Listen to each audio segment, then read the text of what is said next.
Hello viewers, let's see how to save Instagram videos on two different mobiles. So open Instagram first and then click on the video to become full screen, and after that click this sign or share sign. Click it. Now scroll down this toward left side and click download.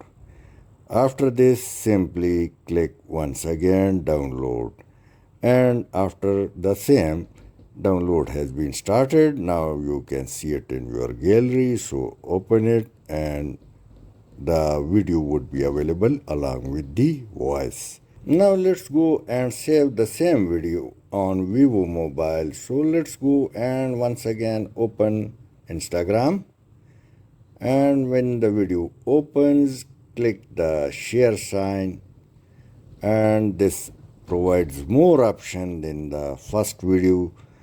You can see it: stickers, music, line, text. All these options appear. In case if you click sticker, you can increase, decrease the size and placement. But to download, click on the downward arrow, and after clicking this, download has begun. You can see it, it's circling.